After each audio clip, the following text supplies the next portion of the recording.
पुस्तक ले जाना। जय गुरुदेव। जय गुरुदेव नाम किसका?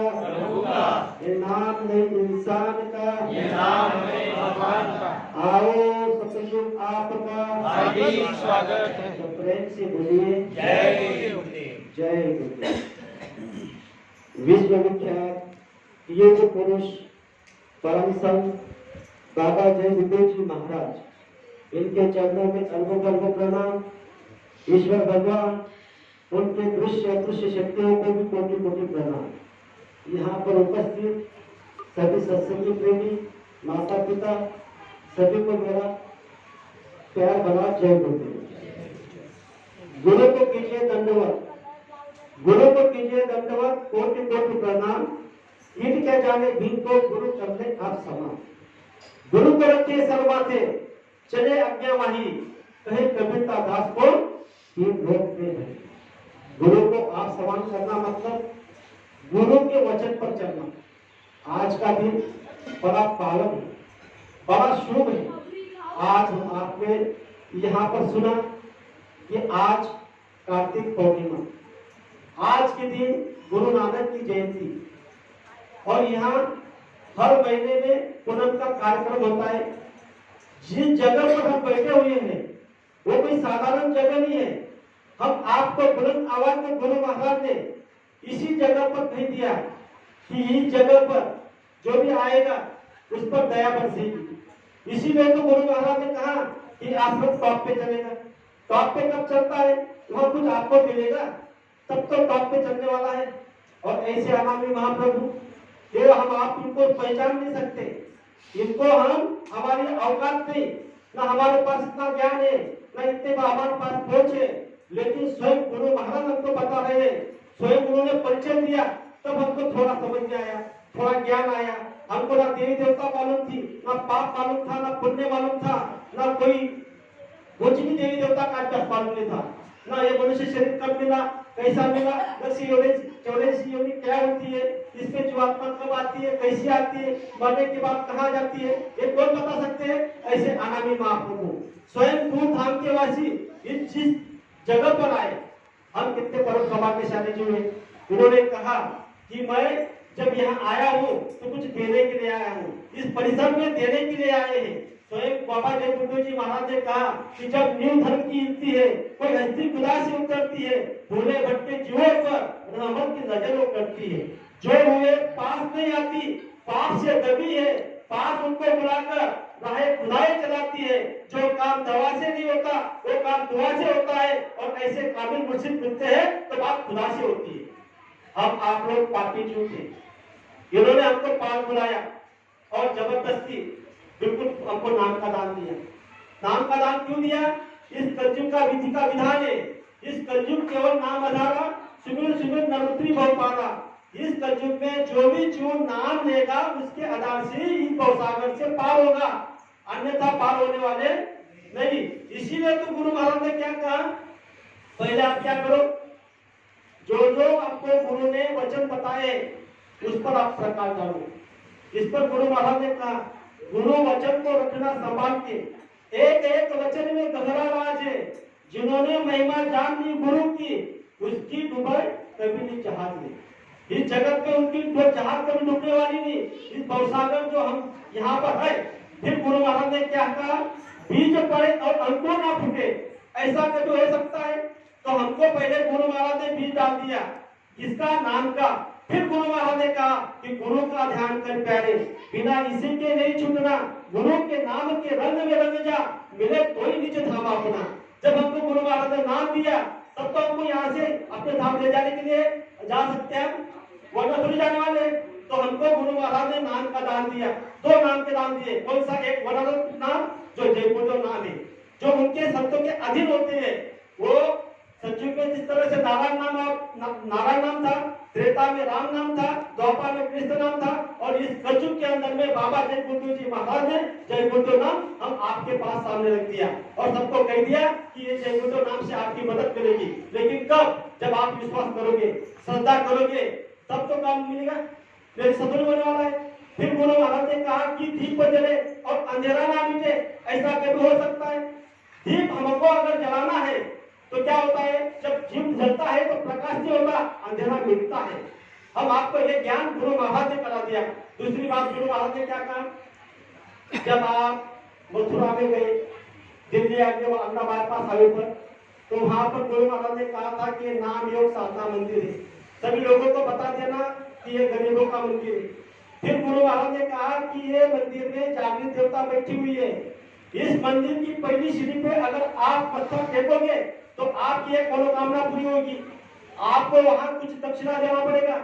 हम आप लोगों को ये भी बात गुरु महाराज ने समझाई, वहां कोई आपको सोना चांदी रुपए पैसा हीरा जवाहरात अगरबत्ती नारियल फूल कुछ नहीं देना, आपको क्या देना है, आपके अंदर लेके अवगुण देना है।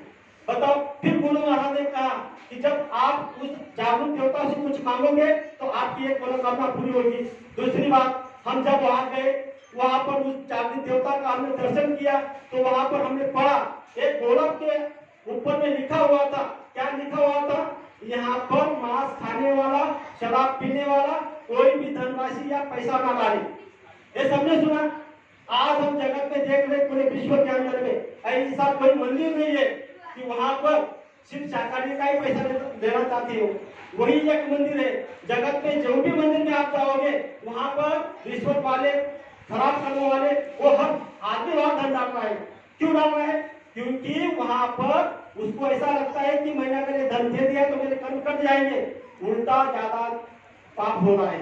इसके विषय में हमको जाना नहीं। दूसरी बात गुरु महाराज ने क्या कहा हमारे लिए, सब लोग ध्यान से सुनो। गुरु महाराज ने क्या कहा कि जब आप यहाँ से प्रसाद लेकर जाओगे, ये प्रसाद अगर गलती से आपके घर में किसी छुए ने अगर खा लिया तो क्या होगा, उस छुए की मतलब मंदिर की जो योनि है वो सीधी योनि काट कर सीधा उसको मनुष्य तन मिलेगा। तो हम आपको ये सोचना है, ये बुद्धि में हमको प्रकाश डालना है कि हमने अगर वो प्रसाद खाया है तो हमारी बुद्धि में बदलाव होना चाहिए, हमारी आत्मा को प्रकाश होना चाहिए। लेकिन पता नहीं क्या हुआ, हमने गुरु के वचन पर ध्यान नहीं दिया।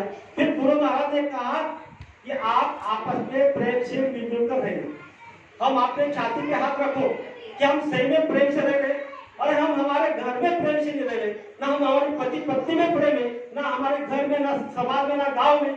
इसीलिए तो आपको पहले ये शिक्षा हमारे अंदर में उतारनी है। फिर गुरु महाराज ने क्या कहा, अगर आप किसी रिश्तेदार के घर चले जाते हो, आप क्या करते हो, जिसको मांस खाता है उसके घर आप खाना खा लेते हो। इस पर भी गुरु महाराज ने शाकाहारी पत्रिका में स्पष्ट रूप से बता दिया कि द्वापर युग का दृष्टांत गुरु महाराज ने बताया। जिस समय द्रौपदी का वस्त्र हमारे रिश्तेदार में हमारा भाई होगा और मांस खाता होगा तो भी हमको आज पानी नहीं पीना है।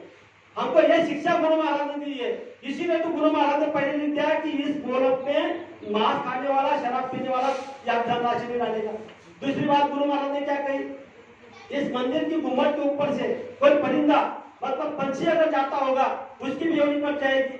ऐसे अनामी महाप्रभु इस कलयुग के अंदर में मानव तन धारण करके आए, उन्होंने हमको नाम का दान दिया, हमारे ऊपर उन्होंने दृष्टि डाली, और ऐसी जगह पर हम बैठे हुए हैं। यहाँ पर गुरु महाराज यहाँ पर जो दीवार थी उसको तोड़ा गया और यहाँ पर तक गुरु महाराज की गाड़ी आई। ऐसी जगह पर तो इस समय में इतनी भीड़ होनी चाहिए थी, लेकिन गुरु महाराज ने कहा कि मुझे भीड़ की जरूरत नहीं। जब परिवर्तन होगा तो मुट्ठी पर लोगों से परिवर्तन होगा, और वो भी गरीब हो गए, दीन हो गए, दयालु हो गए, अनपढ़ हो गए, धनी मानी से ये काम होने वाला नहीं। फिर गुरु महाराज ने क्या कहा, देखो एक बार गुरु महाराज का काफिला दिल्ली में गया। जब दिल्ली में गया तो काफिला लेकर जब गुरु महाराज निकल पड़े तो दिल्ली के धनी मानी लोग, पूंजीपति लोग, अमीर लोग मतलब वहां गए और गुरु को प्रणाम किया। स्वामी जी आपके बहुत अच्छे विचार है, आपने हमको जो दर्शन दिया हम उल्लासित हो गए। लेकिन उन लोगों ने क्या बात कही, लेकिन शब्द का प्रयोग कर दिया। तो गुरु महाराज ने सुना कि लेकिन मतलब, तब उन्होंने कहा कि जो आपके साथ में लोग आ रहे हैं, जो आपके साथ में चलते हैं सत्संगी प्रेमी, इनकी बदन से बू आती है, ये गरीब है, इनके फटे कपड़े हैं, इनके मैले कपड़े हैं। गुरु को चोट लगी, ऐसी चोट लग गई। गुरु महाराज वहां से मथुरा आए और मथुरा में गुरु महाराज ने आदेश निकाला कौन सा आदेश निकाला? न भूतो न भविष्यति, ऐसा काफिला का आदेश निकाला और ऐलान कर दिया कि जिसके पास साइकिल खरीदने की औकात थी वो साइकिल खरीद ले, जिसके पास मोटरसाइकिल खरीदने की औकात थी वो मोटरसाइकिल खरीद ले, जिसके पास फोर व्हीलर खरीदने की ताकत थी वो फोर व्हीलर खरीद ले। और आप 40 दिन के लिए ये काफिला में जुड़ जाए। बताओ, जिन जिन लोगों ने काफिला किया आज भी उनके घर में सुख शांति संपन्न है। और एक की भी मोटरसाइकिल किसी बैंक वाले ने जमा नहीं की, एक की भी फोर व्हीलर किसी बैंक वाले ने जमा नहीं की। ऐसे गुरु महाराज हम आपको मिले, बोले तैसा चाले तैसी मंदा भी पाओगे, मतलब ऐसा कार्य गुरु महाराज ने इस हमारे सामने, हमारे आंखों के सामने कर दिया। फिर गुरु महाराज ने कहा कि कलयुग में कलयुग जाएगा, कलयुग में सतयुग आएगा, मैं कोई बात पे राजी नहीं हूँ, कोई मुझे गोली मार देगा। बताओ, और कोई ये काम कोई कर नहीं सकता और मुझे कोई पहचान नहीं सकता। इस पर भी गुरु महाराज ने कहा, मैं हूँ अनाथ अगल अमाया, रहो मौज में अदर समाया, मेरा भेद न कोई पाए, वही कहूँ तो कहन में आए, आशा निराशा के बस में ना मैं हूँ, मेरा खेले मैं जानता हूँ, गुरु कृपा नहीं पड़ी सड़क पे, बीज न बोया जाता खड़क पे, उनका खेल को कोई रोक नहीं सकता, उनका खेल को कोई कर भी नहीं सकता।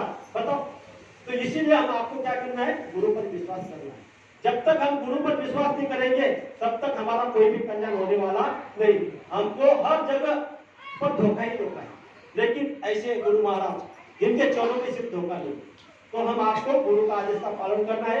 आज के समय में मैंने जो आपके सामने दो शब्द रखे, समय का अंदाज रखते हुए, तो आप मुझे आपका छोटा बच्चा छोटा भाई समझ के बात करना, कोई गलत शब्द निकल गया होगा तो सब लोग प्रेम से बोलेंगे जय गुरुदेव।